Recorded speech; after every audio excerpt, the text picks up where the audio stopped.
sekian, tahun 2000 sekian, banyak yang membuka ke situs ini, membuka makam ini, siapa sih namanya beliau ini.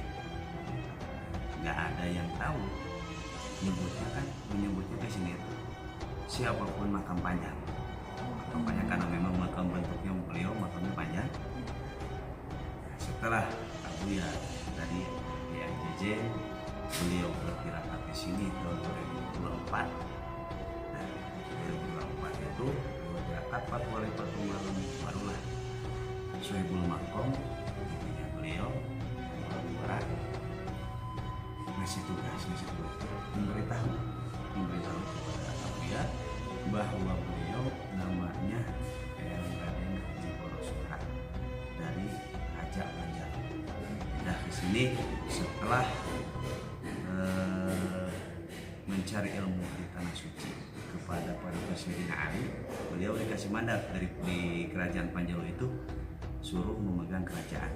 Beliau cuma 3 bulan memegang kerajaan. Setelah itu beliau menyiarkan Islam di berbagai daerah.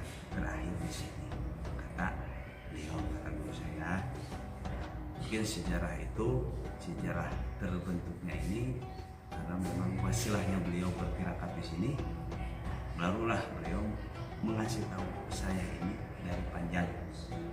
Yang Raden Borosuha itu kan dari Panjang, Raja Panjalu.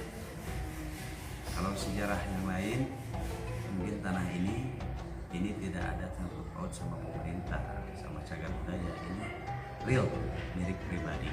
Cuman dinaungi oleh yang ke jarah kemanapun atau ke rumah manapun, ke patilasan manapun, kita harus ada adab. Ya intinya kita mau ke yang lurus kan, karena makanya ini bagus atau ini rapi itu kan ada yang ngurus, otomatis kita izin untuk mengurus lain, izin ke pengurus itu, entah mau jarah, mau lihat aja atau kita mau tahu sejarah beliau, itu terserah, yang penting ada izin. Tahu kami kan di sini banyak ya yang berkunjung jarah, namun apakah lebih banyak lagi itu setiap harinya, apakah ada gitu yang kesini? Kalau kesini memang tidak tentu, setiap hari pun banyak, setiap hari pun ada pengunjung, dari pagi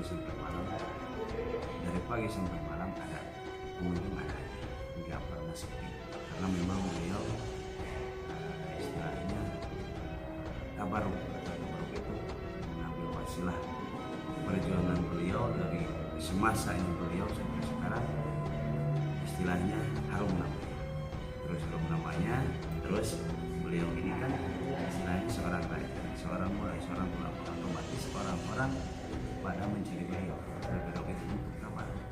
Untuk kita ngambil wasilah, untuk kita ingin diaku sama beliau, jadi muridnya atau jadi anaknya atau jadi keturunannya, karena memang beliau dekat sama Allah.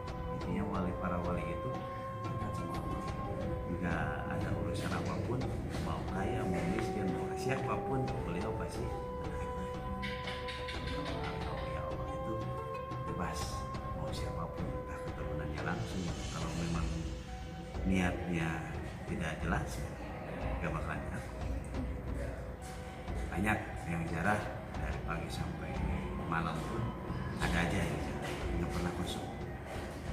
Buka salah satu situs di sini, beliau pun nggak cuma di sini, membuka salah satu makam aulia Allah di Sajira pun ada, di Banten pun ada, di Jawa pun ada beliau.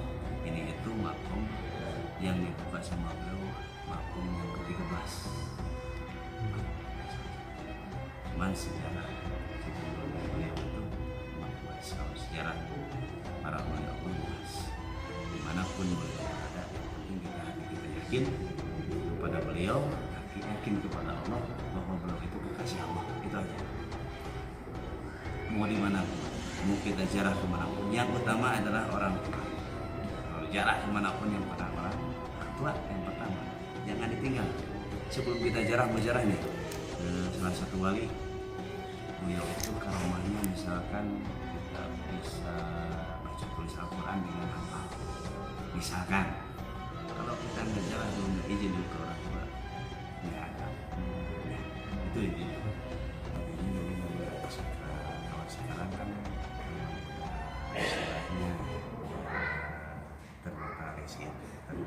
itu karena memang kalau disebut sakral ya sakral tempatnya.